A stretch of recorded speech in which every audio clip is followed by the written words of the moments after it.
Hi guys, நான் தான் உங்களுடைய ப்ரோக்ராம் பிரைன் பேசுகிறேன். இந்த வீடியோவில் கேப்சர் அப்படின்ற ஒரு கான்செப்டை பற்றி பார்க்க போகிறோம். ஏன்னா ஆல்ரெடி டைமர் 1, 0 கவுண்டர்லாம் பார்த்துட்டோம். அடுத்து மிச்சம் மீதி இருக்கிறது கேப்சர் தான். டைமர் 1ல் கேப்சர், கம்பேர், பிடபிள்யூ இது எல்லாமே இருக்குது. ரொம்ப ரொம்ப முக்கியமானது. அதுவும் ரொம்ப ஈஸியாக புரிஞ்சிக்கக்கூடிய டாபிக் தான். கேப்சர் அப்படின்னு நீங்கள் எப்பவுமே சொல்லித்தர மாதிரி தாங்க. கேப்சர் அப்படின்னு நீங்கள் கண்ட்ரோலர் பற்றி உள்ள போகிறதுக்கு முன்னாடி தியரி பார்ட் ஃபஸ்ட் ரொம்ப ஸ்ட்ராங்காக இருக்கும். தியரி ரொம்ப ஸ்ட்ராங்காக இருந்தால் மட்டும்தான் நம்மளால் வந்துட்டு உள்ளுக்குள்ளே என்ட்ராகி நம்மளால் வந்துட்டு வேறு மாதிரி திங்க் பண்ண முடியும். ஸோ ஃபஸ்ட்டு இந்த கேப்சர் அப்படிங்கிறது எதுக்கு யூஸ் பண்ணுறாங்க அப்படின்னா, இப்போது உதாரணத்துக்கு எக்ஸாம்பிள் நான் வரைகிற இந்த இடத்துல ஒரு பிக் கண்ட்ரோலர் இருக்குது, ரைட்டா? இப்போ பிக் கண்ட்ரோலர் வந்துட்டு ஒரு ஸ்கொயர் வேவ் பல்ஸ் வந்துட்டு இன்புட்டில் நம்ம கொடுக்குறீங்க. ஒரு உதாரணத்துக்கு ஒரு 555 ஐசி இருக்குது இந்த இடத்துல. அப்போ இன்புட்டில் கொடுக்குறீங்க அப்படின்னா அந்த அந்த பல்ஸுடைய பீரியட் என்ன, டியூட்டி சைக்கிள் என்ன, ஃப்ரீக்வன்சி என்ன, அந்த மாதிரி சில விஷயங்கள்லாம் வந்துட்டு கண்டுபிடிக்கிறதுக்கு யூஸ் பண்ணுறது தான் கேப்சர், ரைட்டா? இதுக்கு வந்துட்டு 1s and 0s கேட்ச் பண்ணுற சொல்லிக்கலாமா? 1s and 0s கேட்ச் பண்ணோம், அதுக்கு தான் கேப்சர் அப்படின்னு சொல்லி நம்ம இதை பண்ணிகிட்டு இருக்கோம். ஸோ இதுதான் கான்செப்ட். இதுக்காக அப்ளிகேஷனாக யூஸ் பண்ணுறாங்க. இது ஃபஸ்ட்டு புரிஞ்சுதா? ஓகே. இந்த ஃபஸ்ட்டு நம்ம இதுக்குள்ளே கேப்சர் அப்படின்ற டாப்பிக்கில் என்ட்ரு ஆகிறதுக்கு முன்னாடி இந்த வேவ் பற்றி நம்ம ஃபஸ்ட்டு தெரிஞ்சுக்கணும். அதை நான் தனியாக இடத்துல வரைகிறேன்.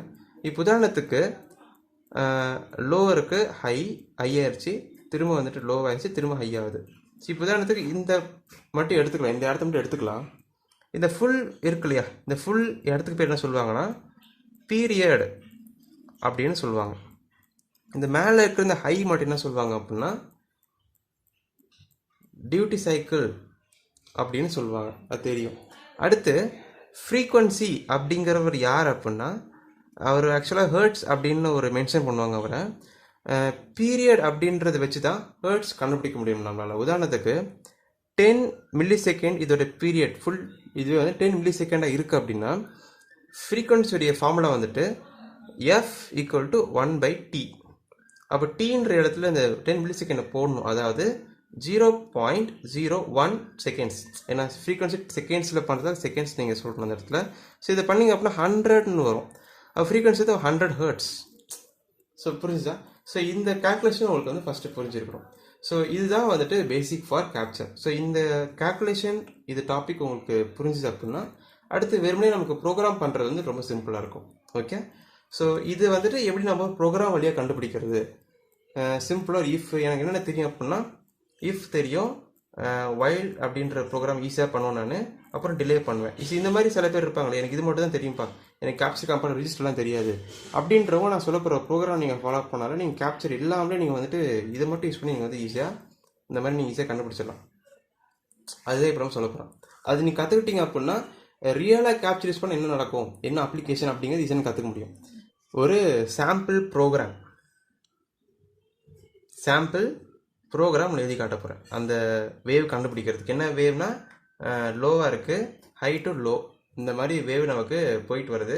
இந்த வேவில் நமக்கு என்ன வேணும் அப்படின்னா பீரியட் நமக்கு வேணும், அப்புறமேட்டு வந்து டியூட்டி சைக்கிள் நமக்கு வந்துட்டு வேணும், அப்புறமேட்டு என்ன வேணும், ஃப்ரீக்வன்சி நம்ம கண்டுபிடிக்கிறோம். அதுக்கு தான் ஃபார்முலா வந்துட்டு 1/tன்னு சொன்னேன். So T means period. இதை வேல்யூ எடுத்து நீங்கள் இதில் தூக்கி போட்டிங்கன்னா அது ஹெர்ட்ஸ் நமக்கு கிடைக்கும். அதை நீங்கள் இதில் சப்ஸ்டிட் பண்ணால் வேலை முடிஞ்சிருச்சு. இப்போது ஸ்டார்ட் பண்ணலாமா? ஓகே. இப்போ என்ன செய்கிறோம் அப்படின்னா சிம்பிளான ஒரு டாஸ்க்கு தான். பிக்கில் வந்துட்டு RC0 தான் வந்துட்டு இந்த பல்ஸ்லாம் கொடுக்குறேன்னு வச்சுக்கலாமா? RC0 தான் இந்த பல்ஸ் எல்லாமே கொடுக்குறேன், இன்புட்டில் கொடுக்குறேன். அப்போ டிஃபால்ட்டாக லோவாக தானே இருக்குது, அப்போ ஹை ஆகுது. ஸோ லோவாக இருக்குது, ஹை ஆகுது. அப்போ என்ன பண்ணுறேன்னா இப்போ கோடிங் ஸ்டார்ட் பண்ணுறேன். if RC0 = 1 இருக்கான்னு செக் பண்ணுறேன். ஸோ லோவாகவே இருக்குது. எப்போ இது 1 ஆகுதோ, அதாவது ஸ்டார்டிங் பொசிஷனை கண்டுபிடிக்கிறேன். ஸ்டார்ட் பொசிஷனை கண்டுபிடிச்சிட்டேன். ஸோ ஹை அப்படின்றது ஸ்டார்ட் பொசிஷன் கண்டுபிடிச்சிருக்கேன், 1 இருக்குது. ஸோ இப்போ இது 1 ஆகுதோ, அப்போ அடுத்த கண்டிஷன் என்ன ஆகுதுன்னா while RC0 = 1. ஸோ இந்த 1 இருக்கிற வரைக்கும் மெயின்டைன் பண்ணுறேன். ஓகே, இட்ஸ் ஆல் மெயின்டைன் பண்ணுறேன் இந்த இடத்துல.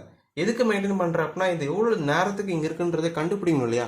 அதனால அந்த இடத்துல நான் மெயின்டைன் பண்ணுறேன். எப்படி நான் கண்டுபிடிக்க போகிறேன் அப்படின்னா டிலே 1 மில்லி செகண்ட் அப்படின்னு டிலே போடுறேன் நான். எம்எஸ் 1 மில்லி செகண்ட் டிலே போட்டு வேல்யூ அப்படின்ற ஏதோ சம் வேரியபிளை இன்க்ரிமெண்ட் பண்ணிட்டே இருக்கேன். ஸோ இந்த இடத்துல மெயின்டைன் பண்ணிட்டு இருக்கிற வரைக்கும் அது ஒவ்வொரு 1 மில்லி செகண்டுக்கும் ஒரு வேல்யூ இன்க்ரிமெண்ட் பண்ணிகிட்டே இருக்கும். இப்போ உதாரணத்துக்கு ஹைபல்ஸ் அப்படிங்கிறது 5 மில்லி செகண்டுக்கு மேலே நிற்குது அப்படின்னா ஒவ்வொரு மில்லி செகண்டுக்கு அது வேல்யூ வந்துட்டு இன்க்ரிமெண்ட் பண்ணிட்டு இருக்கு இல்லையா? அப்போ இங்கே இருக்கிற வரைக்குமே அது வேல்யூ வந்துட்டு ஒவ்வொன்றா இன்க்ரிமெண்ட் ஆகி 5 வரைக்கும் அது நிற்கும். அது எப்போ 5 கிட்ட ரீச் ஆகுது அப்போ கீழே இறங்கும் இல்லையா? அப்போ இந்த கண்டிஷன் வந்துட்டு ஃபால்ஸ் ஆகுது. எப்போனா ஃபாலிங் ஏஜ் வரும்போது, புரியுதா? ஃபாலிங் ஏஜ் வரும்போது ஃபால்ஸ் ஆயிடுது. அப்போ அடுத்து நான் இவரை கண்டுபிடிக்கணும் இல்லையா? அப்போ அதுக்கு என்ன பண்ணுறேன் அப்படின்னா while போட்டு RC 0 ஈக்குவல் டு 0 பார்க்குறேன். அடுத்து இந்த இடத்துல மெயின்டைன் பண்ண போகிறேன். இப்போ இந்த இடத்துல மெயின்டைன் பண்ணி கண்டுபிடிக்க போகிறேன். அங்கே என்ன பண்ணுறேன், டிலே MS1 போட்டு அதே மாதிரி டிலே MS1 போட்டு மில்லி செகண்ட் இன்னொரு வேரியபிளை இன்க்ரிமெண்ட் பண்ணுறேன். வேல்யூ 2 போட்டு அது அவரை ப்ரெஸ் பண்ணுறேன். ஸோ புரிஞ்சிருச்சா? ஸோ ஹைன்ற ஒரு இடத்துல மெயின்டைன் பண்ணி வேல்யூன்ற இடத்துல ப்ளஸ் பண்ணி ஒரு 5ன்ற வேல்யூ எனக்கு கிடச்சிருக்கு. 5 மில்லி செகண்ட் அப்படின்னு கிடச்சிருக்கு. அதே மாதிரி இந்த இடத்துக்கு வந்துட்டு இதுவும் 5 மில்லி செகண்டாக இருந்தால் ஒவ்வொரு மில்லி செகண்டுக்கு எனக்கு ஒவ்வொரு வேல்யூ 2 அப்படின்ற வேரியபிள் இன்க்ரிமெண்ட் ஆகும். அது எனக்கு 5ன்ற ஆன்சர் நமக்கு கொடுக்கும் இந்த இடத்துல. அதில் 5 மில்லி செகண்ட் கன்சிடர் பண்ணிப்பேன். ஸோ புரிஞ்சு உங்களுக்கு சிம்பிளான கோடிங் தானே, ரொம்ப காம்ப்ளிகேட்டே கிடையாது. ஸோ ஐன்ற இடத்துல மெயின்டைன் பண்ணணும். இந்த செட் வந்துட்டு ஒன்லி ஃபார் ஹை, இந்த செட் வந்துட்டு ஒன்லி ஃபார் லோ. மீன் இந்த புரியுதா? இது வரைக்கும் ஓகே. ஸோ இது வரைக்கும் ஹை, இது வரைக்கும் லோ. ஸோ புரிஞ்சிருச்சா? ஹை லோ நான் கண்டுபிடிச்சிட்டு ஒரு வேல்யூ வந்திருக்கு. ஓகேங்க. இப்போது பீரியட் என்ன அப்படி பார்த்தீங்கன்னா ஓவரால் பீரியட் வந்துட்டு இதுவும் மேலே இருக்குது 5 கீழே இருக்குது 5 அப்படின்னு நான் கோடிங்லாம் நான் ப்ரூவ் பண்ணிட்டேன். அப்போது 5 அதாவது வேல்யூ ப்ளஸ் வேல்யூ 2 ஆட் பண்ணி என்ன வரும்? 5 + 5 தானே? அப்போ ஆன்சர் 10 வந்துருச்சா? அப்போ 10 மில்லி செகண்ட் தாங்க வந்துட்டு பீரியடு. ஆமாம் தானே? அப்போ இந்த ஃபார்முலா அப்ளை பண்ணலாமா? ஸோ 1/10 மில்லி செகண்ட் அதாவது எப்படி இருக்கும் அப்படின்னா 1/0.010. அப்போ ஆன்சர் என்ன வரும்னா 100ன்னு வருங்க. அப்போ 100 ஹெர்ட்ஸ் அது ஆன்சர், ரைட்டா? அப்போ டியூட்டி சைக்கிள் எப்படின்னு கண்டுபிடிக்கிறது அப்படின்னு பார்த்தீங்கன்னா ஓவராலாக இருக்கக்கூடிய 10 மில்லி செகண்ட் தான் நமக்கு கிடச்சிருக்கு. அது ஆஃப் தானே 5 தானே இருக்குது. ஸோ ரெண்டுமே ஆஃபாக இருக்கும்போது ஆன்சர் என்னவாக இருக்கும் அப்படின்னா 50% இருக்கும். அது நீங்கள் தான் நம்மளோட ஃபார்முலா டெவலப் பண்ணதுக்கு நம்ம இது மாதிரி 1/t கண்டுபிடிச்சிருக்கோம் இல்லையா? அதுக்கேற்ற மாதிரி நீங்கள் 10 மில்லி செகண்ட் /2 பண்ணால் 5 வருது. அந்த 5ஓட எவ்வளோ ஆன்சர் கம்மியாக இருக்குது அதிகமாக இருக்குது அதுக்கேற்ற மாதிரி நீங்கள் பர்சன்டேஜ் நீங்கள் டெவலப் பண்ணிக்கலாம். ஓகே. டியூட்டி சைக்கிள் அப்படிங்க இன்னும் கொஞ்சம் ஃபார்முலா கொஞ்சம் நீங்கள் டெவலப் பண்ணுற மாதிரி இருக்கும் கோடிங்கில். பட் கான்செப்ட் இதாங்க. உங்களுக்கு சாம்பிளான ப்ரோக்ராம் ஃப்ரீக்வன்சி கண்டுபிடிக்க சொல்லி கொடுத்துருக்கேன், பீரியட் கண்டுபிடிக்க சொல்லியிருக்கேன். பீரியடை வச்சா ரெண்டுத்தையும் உங்களால் கண்டுபிடிக்க முடியும். பீரியட் வச்சா நீங்கள் /2 பண்ணி அதுக்கு /2 பண்ணி ஹை எவ்வளோ லோ கண்டுபிடிச்சி அது அதிகமாக இருக்கா அதுக்கேற்ற மாதிரி நீங்கள் பர்சன்டேஜ் டெவலப் பண்ணிக்கலாம். நீங்கள் மேப்பிங் பண்ணி போட்டுக்கலாம். ஸோ உங்களுக்கு சாம்பிள் ப்ரோக்ராம் கொடுத்துட்டேன்னா இதுதான் விஷயமே, வேறு எதுவும் கிடையாது. ஸோ சிம்பிளாக முடிஞ்சிருச்சா? ஓகே. ஆனால் இந்த இடத்துல வந்து நீங்கள் என்ன பண்ணீங்கன்னா இது ஒன்லி ஃபார் கேப்சர் கோடிங் இல்லை. இப்போ while of 1 இந்த கோடிங் வந்துட்டு உங்கள் பிக்கில் while of 1க்குள்ளே மட்டுமே இருந்தால் என்ன நடக்கும் வச்சு பாருங்களேன். உங்கள் கோடிங் இது மட்டும் தான் பண்ணணும். எப்பயும் சொல்கிற மாதிரி நீங்கள் ஒரு ஸ்டெப்பர் மோட்டரை உள்ளே கொண்டு வரீங்க, ஒரு எல்சிடியை உள்ளே கொண்டு வரீங்க அப்படின்னா நீங்கள் என்ன பண்ணுவீங்க? ஒன்றும் செய்ய முடியாது இல்லையா? அப்போ நீங்கள் என்ன பண்ணீங்கன்னா கோடிங் நீங்கள் என்ன வந்துட்டு டெவலப் பண்ண ஸ்டார்ட் பண்ணும்போது இன்டரப்ட் ISR அப்படின்னு ஒரு கேப்சரை நீங்கள் வந்துட்டு என்ன செய்யணும் அப்படின்னா ISR அப்படின்னு யூஸ் பண்ணி நீங்கள் செய்யணும். ஸோ இதே விஷயத்த இந்த மாதிரி இஃப் இன்க்ரிமெண்ட்டு இந்த மாதிரி சில விஷயங்கள் இதெல்லாம் நீங்கள் ஃபார்முலா அப்ளை பண்ணுறதை பண்ணி தான் ஆகணும். பட் இருந்தாலும் இந்த while இந்த டிலே இதெல்லாம் போகிறதுக்கு பதிலாக ஆட்டோமேட்டிக்காக அதை செய்ய வைக்க முடியுமா அப்படின்னு பண்ணுறதுக்கு பேர் தான் வந்துட்டு ISR, interrupt service routine. So அதுதான் வந்துட்டு அடுத்த இதில் பார்க்க போகிறோம். அதுக்கு முன்னாடி கேப்சரோடைய